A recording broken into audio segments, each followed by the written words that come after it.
நம்ம எல்லார்கிட்டயுமே ஒரு டைம் மிஷின் இருக்கு, சொன்னா நம்ப முடியுதா? சத்தியமா சொல்றேன், கதை இல்ல.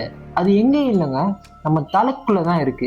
இப்போ நம்ம நினைச்சா கூட நம்ம 10 வயசுல என்ன ஃபிளேவர் கேக் வெட்டணும்னு கூட நினைச்சு பார்க்கலாம். அடுத்த செகண்ட் நாளைக்கு காலையில என்ன சாப்பிட போறோம்னு கற்பனை பண்ணி பார்க்கலாம். கடந்த காலம் எதிர்காலம் ரெண்டுக்கும் நம்ம ஒரே செகண்ட்ல போயிட்டு வந்துடலாம். இதுல என்னடா பெரிய விஷயம், இது எல்லாருனாலே பண்ண முடியும், நார்மலான விஷயம் தானேன்னு கேக்குறீங்களா?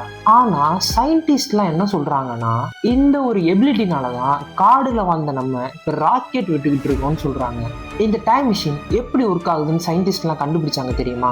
ஒரு மனுஷனுக்கு ஆக்சிடென்ட் ஆகுச்சு. அந்த ஆக்சிடென்ட்ல அவனுக்கு நடந்த விஷயத்தை வச்சுதான் இதையே இவங்க விசாரிக்க ஆரம்பிச்சாங்க. கடைசி வரைக்கும் இருங்க, லாஸ்ட்ல நான் ஒரு விஷயம் சொல்றேன். அது சொன்னதுக்கு அப்புறம் நீங்க உங்களையே வித்தியாசமா பார்க்க ஆரம்பிப்பீங்க. இந்த நம்ம தலைக்குள்ள இருக்க டைம் மிஷினுக்கு சயின்ஸ்ல ஒரு பேர் இருக்கு, குரோனஸ்தேஷியா. பேரு வேணா வாய்க்குள்ள நுழையாம இருக்கலாம், ஆனா மீனிங் ரொம்ப சிம்பிள். குரோனோனா டைம், எஸ்தேஷியானா உணர்தல், குரோனஸ்தேஷியானா டைமே உணர்தல். இன்னும் சிம்பிளா சொல்றதுன்னா மனசுல டைம் டிராவல் பண்றது. இதுக்கு இங்கிலீஷ்ல என்ன பேருன்னு கேட்டீங்கன்னா மென்டல் டைம் டிராவல். அதாவது எந்த ஒரு மிஷினும் இல்லாம நம்ம மூளையிலே டைம் டிராவல் பண்றது.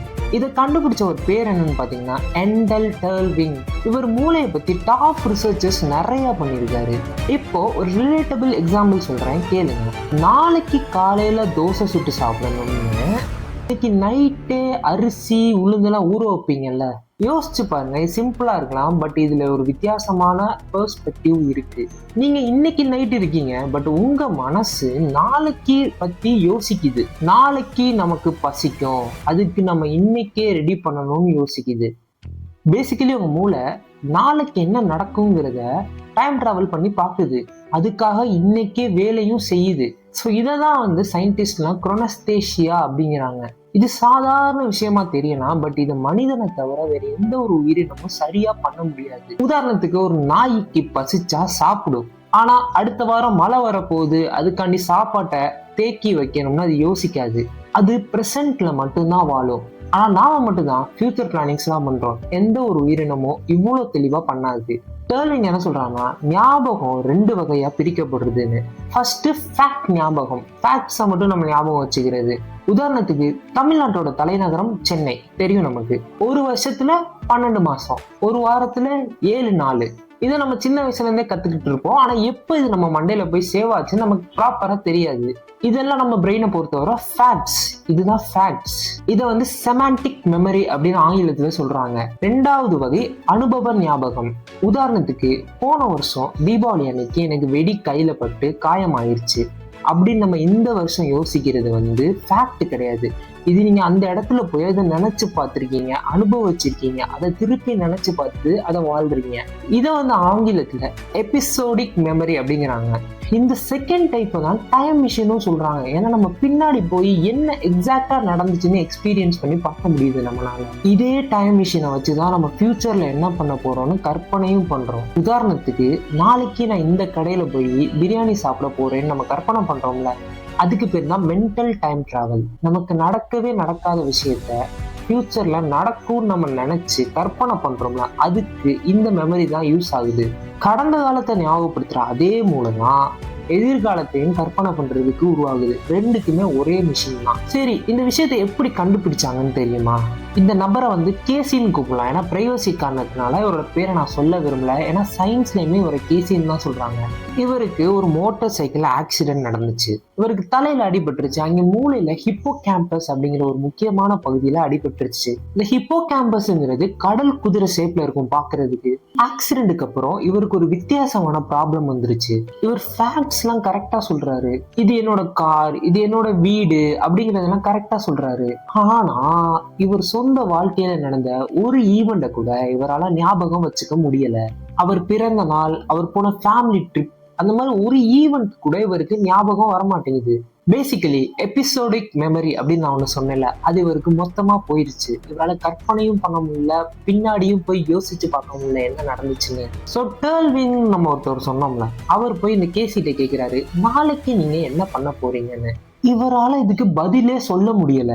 அதுக்கு இவர் என்ன சொன்னார்னா, எனக்கு எதிர்காலத்தை நினைச்சாலே பிளாங்க் ஸ்டேட்ல இருக்கு, எனக்கு எதுவுமே யோசிக்க முடியல அப்படின்னு பதில் சொன்னாரு. யோசிச்சு பாருங்க, இவரால கடந்த காலத்துல போய் என்ன நடந்துச்சுன்னு பார்க்க முடியல, எதிர்காலத்துல என்ன பண்ண போறோம்னு யோசிக்க முடியல. இங்கதான் சயின்டிஸ்ட்லாம் ரிசர்ச் பண்ணி பாக்குறாங்க. ஸோ ஹிப்போ கேம்பஸ் அப்படிங்கிற ஒரு விஷயம் எவ்வளவு இம்பார்ட்டன்ட்னு. ஸோ இந்த ஹிப்போ கேம்பஸ்ங்கிறது அடிபட்டுருச்சுன்னா நம்மளால முன்னாடி என்ன நடந்துச்சுன்னு யோசிக்க முடியாது, ஃபியூச்சர்ல என்ன பண்ண போறோங்கிறது யோசிக்க முடியாது. இப்போ இது இன்னும் ப்ராப்பரா கன்ஃபார்ம் பண்றதுக்காண்டி சயின்டிஸ்ட்லாம் என்ன பண்றாங்கன்னா, இதே மாதிரி ஹிப்போ கேம்பஸ் அடிபட்ட பேஷண்ட் எல்லாம் சில கேள்விகள் கேட்கறாங்க. ஒரு பீச்சை கற்பனை பண்ணி பாருங்க அப்படின்னு சொல்றாங்க. நார்மலா இப்ப நம்மள்ட்ட எல்லாம் ஒரு பீச்சை கற்பனை பண்ண சொன்னா என்ன சொல்லுவோம்? மணல் இருக்கும், சின்ன குழந்தைங்க எல்லாம் விளையாடிக்கிட்டு இருப்பாங்க, அலை வரும், இதுதானே நம்ம சொல்லுவோம். பட் அவங்க என்ன சொன்னாங்க தெரியுமா? அவங்களால அந்த பீச்சை கற்பனையே பண்ண முடியல. அவங்களுக்கு ஒரு பிளாங்கா இருந்துச்சு, அவங்களால எதுவுமே சொல்லவே முடியல. ஸோ ஹிப்போ கேம்பஸ்ங்கிறது நமக்கு எவ்வளவு இம்பார்ட்டன்ட்னு பாருங்க. அது இல்லாட்டினா நம்ம மனிதனா முன்னேறவே முடியாது. நம்ம இன்னும் காட்டுக்குள்ளே சிக்கிட்டு அனிமல்ஸாவே வாழ்ந்துருப்போம். இப்போ நான் அவங்கள்ட்ட ஹானஸ்டா இருக்கணும். இது ஃபர்ஸ்ட் மனுஷங்க மட்டும்தான் நல்லா பண்றாங்கன்னு சொன்னேன். பட் சில விலங்குகளும் இதை சரியா பண்றாங்க. நீண்ட காலமா சயின்டிஸ்ட் எல்லாம் நினைச்சுக்கிட்டு இருந்தாங்க அனிமல்ஸ் எல்லாமே பிரசன்ட்ல மட்டும்தான் வாழும், ஃபியூச்சரை பத்தி யோசிக்காது அப்படின்னு. இதுக்கு பெரிய தியரி பேர் கூட இருந்துச்சு, பிஸ்காப் ஹோலர்ஸ் ஹைப்போதேசிஸ் அப்படின்னு சொன்னாங்க. அதாவது மிருகங்கள் இப்போதைக்கு தேவைக்கு மட்டும்தான் யோசிக்கும் அப்படின்னு ஒரு தியரி இருந்துச்சு. பட் சில பறவைகள் இதெல்லாம் தப்புன்னு ப்ரூவ் பண்ணிட்டாங்க. ஸ்கிரப் ஜே அப்படிங்கிற ஒரு பறவை இருக்கு, ஃபுட்டை ஒளிச்சு வைக்கும். சயின்டிஸ்ட் என்ன கண்டுபிடிச்சாங்கன்னா, இந்த பறவைக்கு எப்ப ஃபுட்டை ஒளிச்சு வைக்கணும்னு கரெக்டா தெரியுதுன்னு கண்டுபிடிச்சாங்க. புழு மாதிரி சீக்கிரமா கெட்டு போற ஃபுட்டெல்லாம் இந்த பறவை சீக்கிரமா சாப்பிட்றதாகவும், கொட்டை மாதிரி இருக்கிற சீக்கிரமா கெடாத ஃபுட்டெல்லாம் லேட்டா சாப்பிட்ற மாதிரி தேக்கி வச்சு சாப்பிட்ற மாதிரியும் இந்த பறவை பண்ணுதுன்னு கண்டுபிடிச்சாங்க. ஸோ இது மூலியமா அந்த பறவைக்கு நேரத்தை கணக்கு போட தெரியுது. புழு சீக்கிரம் கெட்டும், சீக்கிரம் சாப்பிட்ருவோம், பட் கொட்டை மாதிரி இருக்கிற ஃபுட்லாம் சீக்கிரம் கெடாது, அதை நம்ம லேட்டா சாப்பிட்டுக்கலாம்னு. இன்னும் சில ஸ்டடிஸ்லாம் என்ன சொல்லுதுன்னா, இந்த பறவைலாம் ஏன் ஃபுட்டை ஸ்டோரேஜ் பண்ணி வைக்குதுன்னா ஃபியூச்சருக்காக தான். நாளைக்கு ஒருவேளை இந்த இடத்துல ஃபுட்டு கிடைக்காட்டி இதை நம்ம நாளைக்கு எடுத்து சாப்பிடணும்னு யோசிக்கிற அளவுக்கு இந்த பறவைக்கு அறிவு இருக்கு. ஸோ நம்மள மாதிரியே இந்த பறவையும் ஃபியூச்சருக்கு யோசிக்குது. சில ஏப்ஸ் மட்டும் இந்த மாதிரி ஃபியூச்சர் பிளானிங் பண்றதா சில எவிடன்ஸ் இருக்கு. ஸோ உண்மை என்னன்னா, இந்த டைம் டிராவல்ங்கிற பவர் நமக்கு மட்டும் கிடையாது, சில அனிமல்ஸ்க்கும் இருக்குது, பட் சின்ன வெர்ஷனா. ஆனா இங்க நம்ம தான் ஸ்பெஷல். ஒரு பறவை நாளைக்கு இருக்கிற பிரேக்ஃபாஸ்ட் வரைக்கும் தான் யோசிக்குது. ஆனா மனுஷன் 40 வருஷம் கழிச்சு ரிட்டையர்மெண்ட் ஆகுறதுக்கு இப்பவே பிஎஃப் சேவ் பண்ணி வைக்கிறான். நாளைக்கு என்ன நடக்க போகுதுன்னே தெரியாத ஃபியூச்சருக்கு இன்னைக்கே உழைக்கிறான். அவ்வளவு தூரம் யோசிக்கிற நம்ம தான் இந்த மென்டல் டைம் டிராவல்ல சாம்பியன்ஸ். இப்போ ஒரு பெரிய கேள்வி, இந்த டைம் மிஷின் எப்படி இவ்வளவு பெரிய ஒரு சிவிலைசேஷனை உருவாக்குச்சு? இது 100% ப்ரூவ் பண்ணாத தியரி, பட் இருந்தாலும் சயின்டிஸ்ட் இதுதான் முழுசா நம்புறாங்க. ஒரு மனுஷனால எதிர்காலத்தை கற்பனை பண்ண முடியாதுன்னா அவன் என்ன பண்ணுவான்? உதாரணத்துக்கு விவசாயத்தை எடுத்துக்குங்க. இன்னைக்கு விதை போட்டாதான் 3 மாசம் கழிச்சு அதை அறுவடை பண்ணி சாப்பிட முடியும்னு நம்ம கற்பனை பண்றோம். ஸோ நாளைக்கு பேசிக்கலி பசிக்கும் நமக்கு தெரியறதுனாலதான் இன்னைக்கு அதுக்கான தேவைகளை நம்ம பண்றோம், கரெக்டா? ஸோ இந்த கற்பனை பண்ணாட்டினா நாளைக்கு நமக்கு சாப்பாடு நாளைக்கு போய் நம்ம தேடுற நிலைமை வந்துடும். அனிமல்ஸ் மாதிரி அது ஒரு எஃபிஷியன்டான மெத்தட் கிடையாது, அது கன்ஃபார்மா கிடைக்கும்னு நமக்கு தெரியாது. அதனாலதான் நம்ம ஃபியூச்சரை பத்தி இன்னைக்கே யோசிக்கிறோம். இன்னொரு உதாரணம் சேமிப்பு. இப்ப நம்மள்ட்ட கையில காசு இருக்கு, பட் அதை நம்ம கோல்டு லேண்டுன்னு இன்வெஸ்ட் பண்ணி வைக்கிறோம். அதுக்கு காரணம் என்னன்னா, நாளைக்கு ஒருவேளை நமக்கு கஷ்டம் வந்துச்சுன்னா அதை வித்து அந்த காசை நம்ம யூஸ் பண்ணிக்கலான்னு. பட் நம்ம நாளைக்குன்னு யோசிக்காம விட்டோம்னா நினைச்சு பாருங்க, சேயிங் இருக்குல்ல, இன்னைக்கு கஷ்டப்பட்டா நாளைக்கு நல்லா இருக்கலாம்னு. அது உண்மைதான். இதுதான் நம்மளோட மொத்த சிவிலைசேஷனையுமே கட்டின ஒரு சிமெண்ட். நம்ம ஒரு ஸ்கூல் போறது, ஒரு காலேஜ் போறது, ஒரு வேலைக்கு போறது எல்லாமே நம்மளோட வாழ்க்கை நாளைக்கு நல்லா இருக்கணுங்கிறதுக்காக, இன்னைக்கு கிடையாது. நம்மளோட ஃபியூச்சர் எப்பவுமே நல்லா இருக்கணும்னு தான் நம்ம இன்னைக்கு உழைக்கிறோம். ஸோ மனுஷன் கண்டுபிடிச்ச எல்லா விஷயத்துக்குமே ரொம்ப முக்கியமான ஒரு விஷயம் நம்ம நாளைய பத்தி யோசிக்கிற இந்த டைம் மிஷின் தான். அதனாலதான் மற்ற உயிரினங்களை விட நம்ம டாமினேட்டிவா இருக்கோம், நம்ம இந்த உலகத்தை டாமினேட் பண்ணிட்டு இருக்கோம். என்னதான் பிசிக்கலி நம்ம மற்ற அனிமல்ஸை விட அவ்வளோ ஸ்ட்ராங் இல்லாட்டினாலும் நம்மள்ட்ட இந்த ஒரு டைம் மிஷின் பவர் இருக்கனால அவங்கள விட நம்ம அட்வான்ஸ்டா இருக்கும். ஆனா இந்த டைம் மிஷினால நல்லது மட்டுமான்னு கேட்டீங்கன்னா சில கெட்டதும் இருக்குது.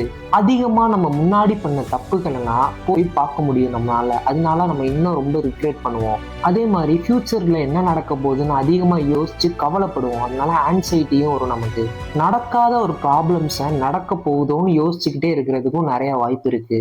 எல்லாம் யோசிச்சு பாருங்க, இந்த பவர்ஃபுல் டைம் மிஷின் தான் நமக்கு ஸ்ட்ரெஸ் வர்றதுக்குமே காரணம். ஒரு நாய் நாளைக்கு கரண்ட் பில் கட்டணும்னு கவலைப்படாது. ஆனா நாம மட்டும்தான் நாளைக்கு நடக்க போற பிரச்சனைக்கு இன்னைக்கே புலம்ப ஆரம்பிச்சிருவோம். அதனாலதான் பெரியவங்கலாம் சொல்லுவாங்க, பிரசன்ட்ல இருங்க, இந்த நிமிஷத்தை சந்தோஷமா வாழுங்கன்னு. பேசிக்கலி அதுக்கு என்ன மீனிங்னு கேட்டீங்கன்னா, அந்த டைம் மிஷினை கொஞ்ச நேரம் ஆஃப் பண்ணி வைங்கன்னு அர்த்தம். இப்போ அந்த உண்மை, நான் ஆரம்பத்துல ஒரு விஷயம் ப்ராமிஸ் பண்ணேன்ல, இப்போ இந்த வீடியோவை நீங்க பாத்துக்கிட்டு இருக்கீங்க. இந்த 15 நிமிஷத்துல நீங்க உங்க கடந்த காலத்துக்கு போனீங்க, உங்க எதிர்காலத்தையும் கற்பனை பண்ணி பாத்தீங்க. சோ பேசிக்கலி இந்த ஐடியாவை நீங்க நல்லா புரிஞ்சுக்கிட்டீங்க. கேசின்னு நம்ம ஒருத்தவரை பத்தி பேசணும்ல, அவருக்கு அடிபட்டோன்னு அவரோட முக்கியமான ஒரு விஷயம் அவர் இழந்துட்டாரு. அவர் யாருன்னே அவருக்கு மறந்து போச்சு. இந்த டைம் மிஷின்ங்கிறது ஒரு சாதாரண டூல் கிடையாது, இது நம்மளோட சூப்பர் பவர். இதுதான் நம்ம யாருங்கிற விஷயத்தையே சொல்லுது. நம்ம கடந்த கால நினைவுகளும் நம்ம எதிர்காலத்தை பத்தி யோசிக்கணும்ல, இதுதான் நம்ம.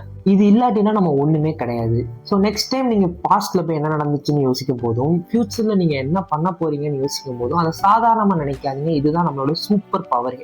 ஸோ இப்போ உங்ககிட்ட ஒரு டைம் மிஷின் இருக்கா? கண்டிப்பா இருக்கு. அதுவும் உங்க தலைக்குள்ளே. அதுதான் உங்களை ஒரு மனுஷனா ஆக்குது. அதுதான் அந்த மொத்த உலகத்தையே கட்டி இருக்கு. ஆனா ஒரு விஷயம் தெரிஞ்சு வச்சுக்கோங்க, எப்போ இந்த டைம் மிஷின் ஆன் பண்ணணும், எப்போ அந்த டைம் மிஷின் ஆஃப் பண்ணணும்னு நல்லா புரிஞ்சு வச்சுக்கோங்க. இந்த மாதிரி உங்க தலையை சுத்த வைக்கிற டாபிக்ஸ்லாம் நிறைய வேணும்னா என் சேனலை சப்ஸ்கிரைப் பண்ணிக்கோங்க. இந்த வீடியோ பிடிச்சிருந்துச்சுன்னா லைக் பண்ணுங்க, ஷேர் பண்ணுங்க. அண்ட் கமெண்ட் செக்ஷன்ல முக்கியமா சொல்லுங்க, உங்க டைம் மிஷின் அதிகமா பாஸ்ட்டுக்கு போகுதா இல்ல ஃபியூச்சருக்கு போகுதான்னு. அடுத்த வீடியோல இன்னொன்னு மைண்ட் பெண்டிங் வீடியோல சந்திக்கிறேன். அதுவரை யோசிச்சுக்கிட்டே இருங்க, ஆனா கொஞ்சம் பிரசன்ட்ல இருங்க. தேங்க்யூ.